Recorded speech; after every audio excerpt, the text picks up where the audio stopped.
O Jornal do Meio-Dia está de volta e a chamada PEC da blindagem, ou PEC das prerrogativas, originalmente, aprovada pela Câmara dos Deputados na semana passada, tem agitado o cenário político brasileiro. Essa proposta amplia a proteção judicial de deputados e senadores e vem gerando duras críticas. Entre os pontos mais polêmicos está a exigência de autorização do Congresso para que o Supremo abra ações penais contra parlamentares. Uma medida que é vista como uma blindagem excessiva que pode dificultar as investigações de crimes cometidos por políticos. Para falar sobre esse e outros assuntos, está aqui no estúdio do Jornal do Meio-Dia a socióloga e cientista política Cristiane Fonseca. Boa tarde, Cristiane, seja bem-vinda aqui ao Jornal no Meio-Dia. Boa tarde, Lúcio. Boa tarde, Camila. Sempre uma satisfação estar com vocês aqui. Vamos começar lá pela Assembleia Geral da ONU, um assunto bem mais atual. Sim. O presidente Lula disse o seguinte, agora há pouco, falou, olha, a democracia é inegociável e criticou os traidores da pátria, os falsos patriotas. Na opinião sua, a bandeira do nacionalismo está mudando de mãos? Pois é, Lúcio, você vê como algumas coisas soam paradoxal, né? De repente você tinha o campo progressista pedindo liberdade de expressão historicamente. Do outro lado, você tinha a direita, parte da extrema-direita, fazendo alusão forte à questão do nacionalismo e do patriotismo. E, de repente, nós estamos vendo uma inversão agora. É justamente o campo progressista agora que vem fazendo a pauta do patriotismo, do nacionalismo e a direita, a extrema-direita, pedindo liberdade de expressão. Então, assim, quando o Lula vai na ONU e ratifica, né, o que ele já vem reiteradamente falando da soberania e foi bastante aplaudido por isso, eu acho que é um momento em que a gente deve realmente constatar que a nossa democracia é frágil e, para isso, a gente precisa estar reafirmando em todos os espaços. Então, essa reafirmação na ONU, ela foi muito importante. Cristiane, falando dessa mudança, muitas vezes, de papéis, né, conforme a pauta, por exemplo, além dessa questão do nacionalismo, vimos, né, nas últimas manifestações políticos que até foram condenados, que atentaram contra a própria democracia, nos casos do Mensalão, do Petrolão, como José Dirceu, falando mal do Congresso, falando do respeito às instituições.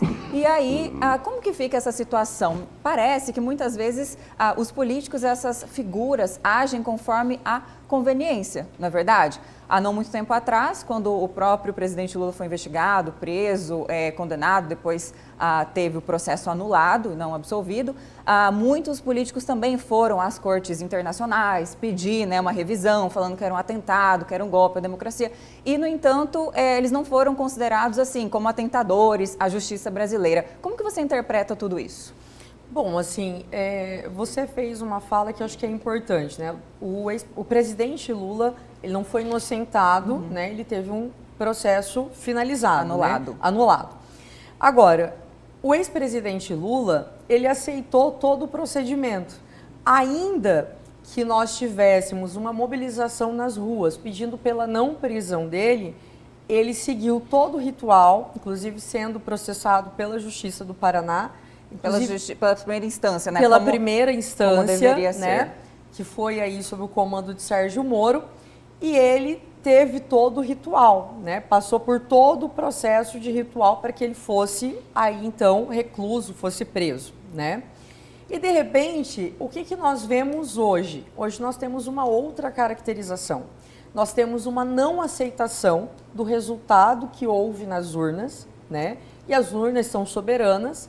E a partir dessa não aceitação, por um aspecto político, você passa a criar uma mobilização na sociedade, pedindo, então, para que tenha até intervenção militar, provavelmente até com desconhecimento do que seja exatamente uma intervenção militar, né? Mas, na verdade, aquilo representava a não aceitação daquilo que o Estado democrático de direito garante, que é a legitimação do sufrágio universal e o respeito ao voto e o respeito ao mandato. Mas, assim, Ainda assim, você citou o caso do José Dirceu, que também é alguém que cumpriu pena durante muito tempo, né? Ainda que tenha hoje esse discurso com relação a críticas ao Congresso, foi alguém que também cumpriu todo aí, né, os trâmites do processo ele penal. teve seus processos anulados por Gilmar Mendes. Isso, mas ainda assim teve um bom tempo em que ele ficou recluso, né? Então, assim, pelo menos Foi uma justiça parcial. Parcial, né? Porque ao final a gente sabe que um juiz foi considerado passional no caso do Lula e ali anulado. E aqui uma possível absolvição, em tese, né? Não houve absolvição, na verdade. Tem um artigo seu lá no Congresso em Foco, agora falando da PEC da blindagem. O título do artigo é "O crime compensa para quem tem mandato". No caso do pobre, vira caso de polícia. Se for político, vira uma PEC. Renato Russo perguntaria, não é? Que Congresso é esse? Exatamente, Lúcio. Assim, no início, acho que quando a gente começou a discutir esse nome bonito, PEC das prerrogativas, de repente a gente já falou PEC da blindagem, e aí eu acho que assim, como a PEC da blindagem, ou que eles chamam de nome bonito, né? Numa boa embalagem, PEC das prerrogativas. E agora carimbada de PEC da bandidagem. Exatamente. Eu ia dizer que a piada agora assinalou um outro nome, que é o PEC da bandidagem. E aí nós sabemos o quê? Hoje, né, quem comete algum tipo de crime, principalmente se for preto, pobre, periférico, a justiça faz valer a pena de uma forma extremamente dura. Inclusive, hoje, quando a gente pensa na reclusão no Brasil, 67% hoje daqueles que estão na cárcere são negros. Então, assim, a gente percebe que, inclusive, é um recorte de classe e um recorte social aí. E aí nós temos isso, Lúcio, eu acho que você viu no artigo, eu não poupei palavras para dizer o que é a PEC da bandidagem. Porque, assim, é um escárnio, né? Nós estamos falando de algo que aconteceu no Brasil de 88, que houve uma prerrogativa disso na Constituição, até 2001. Nós tivemos nesse período 253 pedidos de investigação por parte do STF e apenas uma delas foi aceita. O Congresso preferia cassar o mandato do parlamentar que fizesse aquele espetáculo criminal, mas não permitir que o STF fizesse a investigação. Agora, tem uma narrativa hoje, olha, isso daí nós queremos deixar como era lá de 1988 a 2001, porque o STF tinha sido escolhido pela ditadura militar. Só que esses 253 pedidos não foram do STF, foram da Procuradoria-Geral da República. Só que eles não completam a história toda na narrativa. Não, assim, Lúcio, e é interessante porque quando nós falávamos daquelas prerrogativas em 88, a variável era, o Brasil tinha acabado de sair de uma ditadura, então realmente, assim, existia uma preocupação, não é com a impunidade, naquele momento seria imunidade, porque a qualquer momento as forças ali da ditadura poderiam impor alguma restrição com relação aos parlamentares. Então essa era a característica daquilo naquele momento. Mas aí quando caminha isso de 88 a 2001, a gente tem um caso, por exemplo, que é o do Hildebrando Pascoal, que eu acho que é um dos casos assim, mais fatídicos, que era criminoso tanto da questão do tráfico de drogas como também de homicídios. Então era aquele que foi considerado o homicida da motosserra, que quase esquartejava pessoas, né, que eram seus inimigos políticos. Então situações como essa foram mobilizando a opinião pública, que consequentemente mobilizou aí também o Congresso para que em 2001 essa PEC das prerrogativas, que até aquele momento talvez poderia ser chamada como tal, fosse então abolida. E você vê, Camila, que durante esse período o Congresso preferia afastar o deputado, que foi no caso do Hildebrando, né? O Hildebrando Pascoal, ele perdeu o mandato, ele foi cassado, mas ele não foi investigado. Ele termina a sua vida sem nenhum tipo de investigação. Agora pensa, não estamos flertando com a ditadura. Qual é o flerte que nós temos?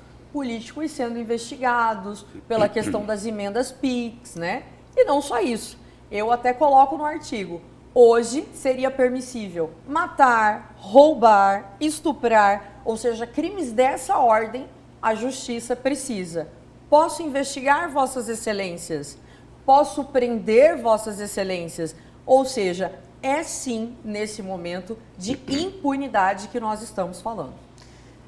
Cristiane, seria mais prudente, talvez, um texto alternativo que até existe, como eu me referi antes, durante o nosso Gazeta Digital, que é concernente a essas prerrogativas, entre aspas, somente para crimes de opinião, o que não seria criminalizado no Brasil, não poderia por causa da imunidade parlamentar. Mas hoje a gente observa que alguns parlamentares, no exercício ali do mandato, até na própria Câmara, ao criticarem autoridades de certas instituições, e me refiro a ministros do STF, por exemplo, vai um partido de esquerda e protocola um pedido, e aí o parlamentar investigado pode ter seu mandato cassado, ou seja, seria melhor somente em relação a esse tipo de crime? Essa PEC, talvez? Camila, porque esse é o argumento, só que ela protege contra qualquer outro crime, né? Exatamente, o argumento é inadmissível. Esse, independência entre os poderes, o projeto de perseguição, principalmente por parte do STF, que acaba tendo como figura central aí até o ministro Alexandre de Moraes. Mas assim, Camila, eu acho que a gente não deveria abrir espaço nem para isso, sabe? Porque quando grande parte desses crimes aí, no caso de discursos proferidos por políticos, grande parte foram discursos de ódio. Grande parte desses discursos foram discursos, inclusive, deslegitimando a democracia brasileira. Mas a imunidade parlamentar? Colocando, eu acho que a imunidade parlamentar era importante, só que a gente não pode confundir imunidade parlamentar com impunidade parlamentar. Essa é a minha preocupação, sabe? Então, por exemplo, quando eu vou em rede nacional e eu faço uma crítica às urnas, né? Ou seja, eu não estou legitimando as eleições, que é algo que nós garantimos na redemocratização brasileira.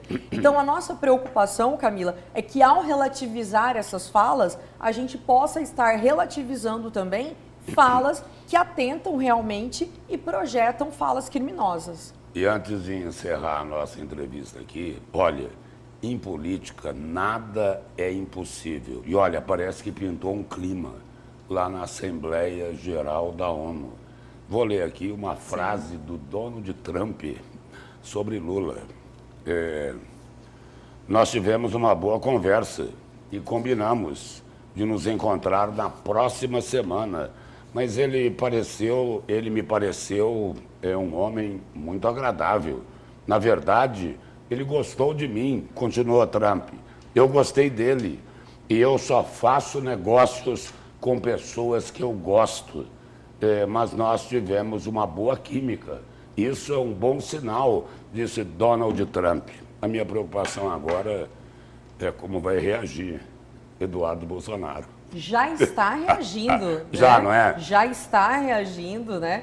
E assim, eu acho que a gente não pode, né, pensar em passar pano por uma postura dessa do Eduardo Bolsonaro. E o caminho da cassação já está mais fácil. Já, Hugo Mota recusou ele ser indicado como líder da minoria. Inclusive, ontem a PGR, né, entrou já com um processo dizendo que ele está atentando ao Estado Democrático de Direito. Coação. Exatamente, né? Assim, o que ele está fazendo... Aqui alguns chamam de traição. Traição. E assim, ontem ele fez uma fala incitando, inclusive, a elite brasileira para se insurgir contra a justiça. Então, assim, acho que está claro, né, que o discurso de golpe, ele não terminou somente agora que a gente teve aí, pelo menos esse primeiro escalão sendo investigado e punido. Ele acontece quando a gente tem Eduardo Bolsonaro conspirando ainda em outro país contra o Brasil. Pelo menos parece que essa conspiração, entre aspas, não surtirá o efeito, né? E que bom que alguém tomou iniciativa do diálogo, pelo menos o presidente americano. E o Trump disse que, inclusive, deu um abraço no Lula, né? Que bom. Então, que ele abrace, inclusive, a nossa soberania e o respeito às forças democráticas fragilizadas no Brasil, mas que a gente precisa empenhar para fortalecer. E muito obrigado pela sua presença aqui no Jornal do Meio-Dia. E que bom que pintou um clima lá. Muito obrigado. Obrigada, Lúcio. Obrigada, Luciana. Sempre uma satisfação. Desculpa. Luciana está de férias, é que você inclusive. falou da ANF para mim, então. Sim. É que você sempre participa do nosso outro Camila, programa. satisfação estar com vocês, que são referências aqui no jornalismo mato-grossense. Obrigada. Obrigado.